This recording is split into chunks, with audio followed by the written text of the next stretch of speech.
y'all, welcome back to another video. This is Amber's World, and if you are new here, welcome. I am so glad that you found me. I'm so glad that you found this channel. If you like what you see today, go ahead and hit that like button and go ahead and check out my other videos. If you feel that this channel is something that you can groove with, go ahead and press that subscribe button as well.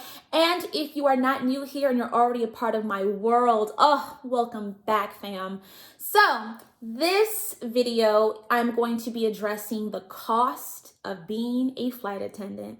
And y'all, it costs, okay? This is a career that you're gonna have to invest in. It really begins from the application process.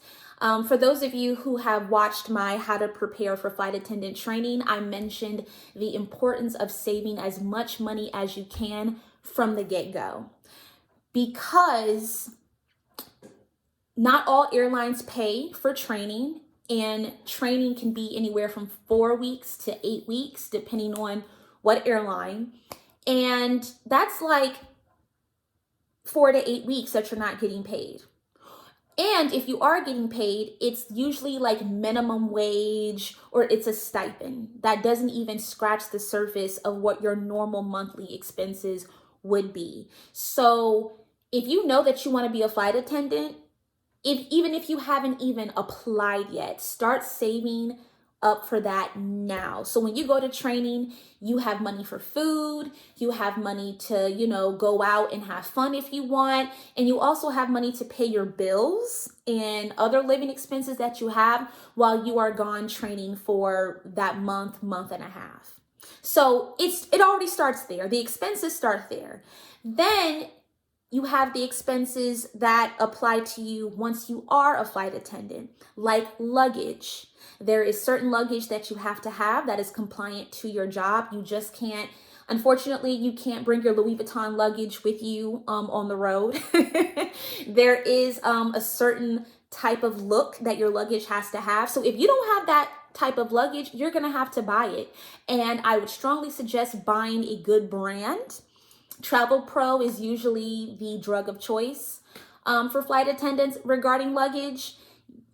You don't always have to have a Travel Pro bag, but Travel Pro is usually a go-to for good quality material that you can travel with and has really good warranties. And it fits, it's compliant, it's a universal bag that a lot of flight attendants use, and it's not cheap. It's not cheap. Then you have shoes. You have your concourse shoes and you have your in-flight shoes. If you're like me, I like an all-in-one shoe. I just recently invested in a good pair of heels to wear in the concourse. And then I have my shoes that I wear when I'm in flight just for comfort reasons. And also, for the look. My in-flight shoes were also compliant to wear in the concourse, but I wanted to wear, heels again. So I went ahead and bought me some heels. That costs money. And again, you don't want to invest in some cheap shoes because you're going to have to end up replacing them anyway, and you're not going to be comfortable. Comfort is key in this career. So you have shoes to think about and possibly 2 pairs of shoes to think about. Then you have stockings. Some airlines, most airlines still require you to wear stockings. If you're a woman or man and you choose to wear stockings, that's an expense as well. And stockings, they tear all the time. You should be replacing your stockings after a certain amount of time anyway for hygiene reasons, but that's another expense. Then you have makeup. If you wear makeup, you have inserts for your shoes. You have money that you would want to spend for food and for layovers that are really fun that you might want to budget for. Getting into this career is an investment. There are a lot of hidden expenses that you will see and you will notice. And there are also things that you're going to want to have with you in your own personal flight attendant survival kit. And I will do a separate video on what a flight attendant survival kit is. But there are expenses that come with that as well.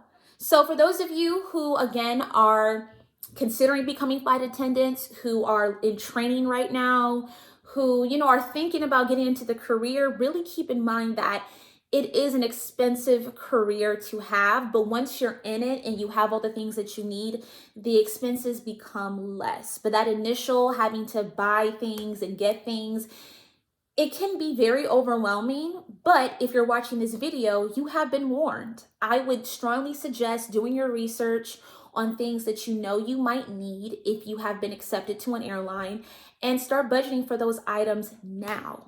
And that's really all I have to say as far as expenses are concerned. I'm really trying to make sure that I cover everything without these videos being super long. But again, if you have any other questions regarding what I just said in this video, please comment them below, like this video, subscribe to this channel, and guys, I will see you next time. Bye.